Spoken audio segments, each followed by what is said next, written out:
Alright, ladies and gentlemen, I'm going to show you the poster on screen right now. I am technically recording something over, but it's going to be the poster the entire time. But let me give my full review of the Godzilla Minus Zero trailer. Holy mackerel.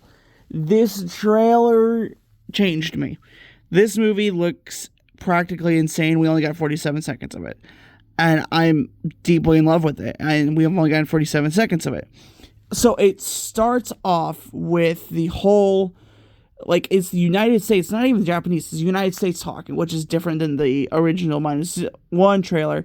But it's Americans talking about how they were going to drop another weapon on Godzilla if the Japanese failed.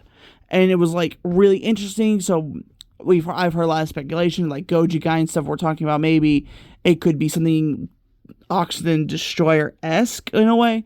Makes sense. I'll get back to that later. Then the next shot, it shows some of the family, more general stuff about the main characters. Then it shows Godzilla, or not Godzilla, but his powers that he's using as an anti-gravity kind of thing. And it's like, what the heck?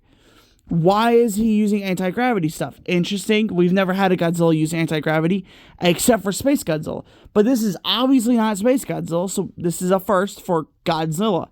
Then the next shot, you actually see Godzilla emerging out of the water, and holy mackerel! He is freaking huge! Like, I mean, this dude is jacked. He makes Hulk look tiny. I mean, he already does.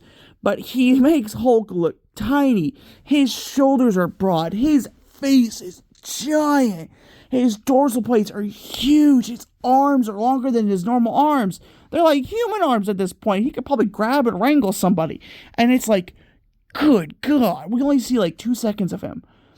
And he already looks more intimidating than -1 or almost any Godzilla ever. And it's like, jeez. And then it cuts to them like panicking, or not necessarily panicking, but that's basically it. Cuts to the title, and then it cuts to Statue of Liberty and Godzilla walking past it. And it's like, dang, this is intense. Now, let me get to the theories. Now, some of these are from Goji Guy himself. Put you out there kind of thing. He doesn't need that. But some of these are from Goji Guy. I do have one of my own because Tazaki, I think it is, the director himself, actually said a couple months ago there was going to be more than one kaiju in this movie.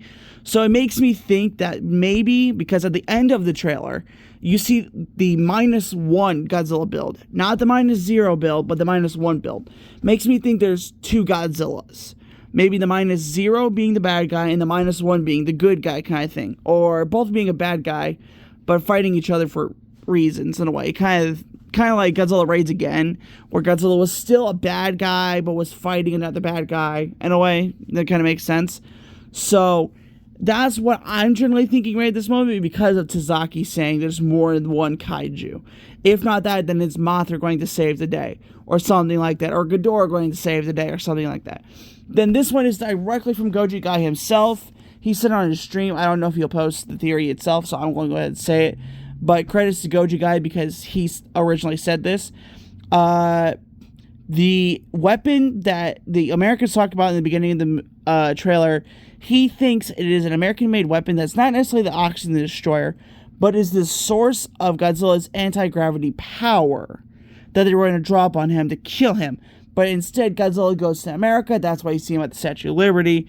And finds this weapon, devours the weapon, and then returns, and that's why he's all jacked and has anti-gravity powers, which makes a lot of sense, but we are definitely very much so leaning on the Americans in this story. I'm just like, I don't know if he's going to, on purpose, go to America for a weapon to eat it and come back as more powerful to attack Japan, when he could just destroy America. You get what I mean? If you're going to go somewhere to steal a weapon, destroy the base so there's no evidence. Kind of thing, even though that would be even more evidence. I don't understand why Godzilla would just go there, take a weapon, get rid, eat the weapon or whatever, and then go home, when he could just be followed.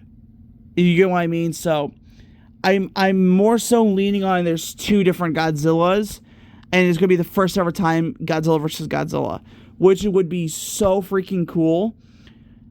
And this is the first ever Godzilla movie ever to be made for IMAX, which is just awesome. And that makes me want to go see it in IMAX even more, which I am doing on November 6th, probably, or November 8th, one of the two. Going to go see it in IMAX, guarantee. I am not missing this movie in IMAX ever. The next one I'm going to go see after this is Doomsday, but that's another video. But holy crap, this looks insane. I am so excited. I hope you all are too.